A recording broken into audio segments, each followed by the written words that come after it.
In the year 2004, Central Florida was hit by 3 hurricanes, Charley, Frances, and Jeanne, within about a 6-week period.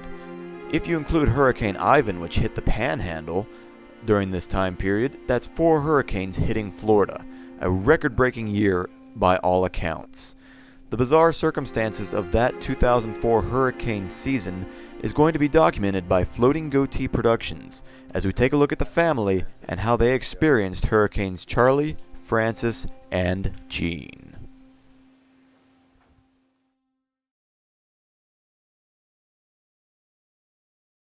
When I heard we were going to have a hurricane coming, we were out in Daytona on a little mini vacation, if you will, and luckily we weren't very happy where we were, so we were going to come home a day early. And it's like, oh, there's a hurricane coming. It's like, I shrugged it off because we'd lived here 9 years and hadn't been a hurricane.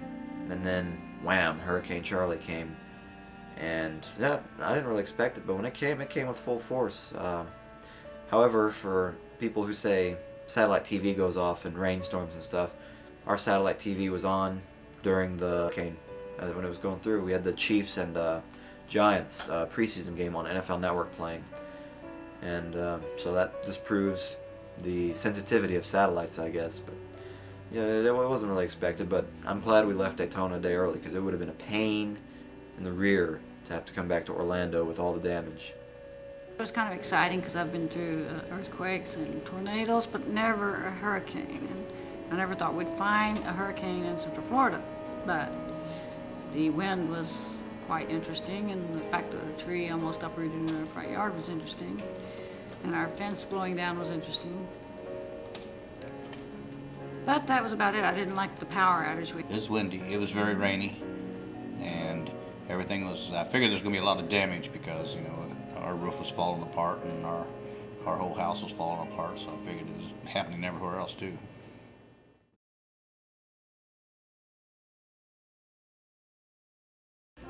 When the storm first hit, we kept hearing these bangs, bang, on the roof, and we thought, well, we had a tarp put up there by a guy who came out a little bit before the storm and to cover the skylights where we had some leaks, and we thought that the tarp was like blown off, nails getting blown off, but the bang bang sounded like gunshots almost, was tiles of the roof actually getting ripped off. So that was pretty scary in a way. That and watching the tree out front, since we had my car, the Chief Mobile, parked out front, and it's a big tree and it's literally in the ground swaying back and forth at the base, and you know, if there's one more big gust of wind at 100 miles per hour, this tree might fall over, it might hit the house, might hit a car, don't know what it's going to do. And that was definitely some tense moments. The other 2 hurricanes that hit us were just, they stuck around for a long time, and they did a lot of rain and ripped off some more shingles that were loosened up by Charley, and all it really did was stain some areas where we had some leaks from the roofing being removed. But it didn't really do nearly as much damage. Charley knocked down a lot of stuff. And it was like kind of surreal feeling. I was amazed at the amount of damage a hurricane can do. I've seen tornado damage, but it was kind of incredible, you know, how much damage and how bad destruction it was.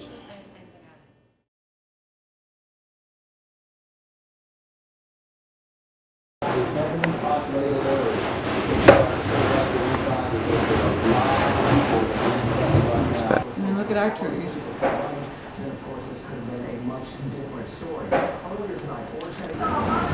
Turn the lights on.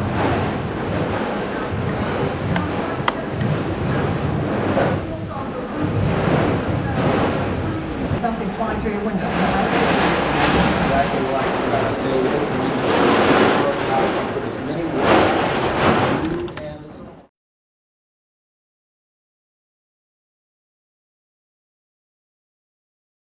I remember when we finally got out and looked around at all the damage going out front in the daytime, since Charley hit around 10, 11 midnight Friday the 13th. Go out there and just going up and down the road, there's just trees down everywhere. I mean, it was It was almost like a neighbor described it as, it looks like a war zone out there. There's a lot of trees in our area, in the neighborhood area, and there's so many down, so many roots of trees. When you see the tree completely collapse, the roots being 10 and 20 feet tall. I mean, that really just hit hard how powerful the storm was, how widespread the damage. I mean, and we were far inland. We were 4 hours, 5 hours from when it initially made impact in Punta Gorda, and they got absolutely hit by it. And I don't know what a town the size of Orlando would be like if we got hit by Category 4 force winds. We only had Category 1. That was just definitely the most awesome power of nature. I mean, we've seen just about any other natural disaster you can think of, except maybe a volcano, in our lifetimes and everywhere we've lived. So that was a very very unique, very scary moment. I just hope we don't have to go through such widespread damage again.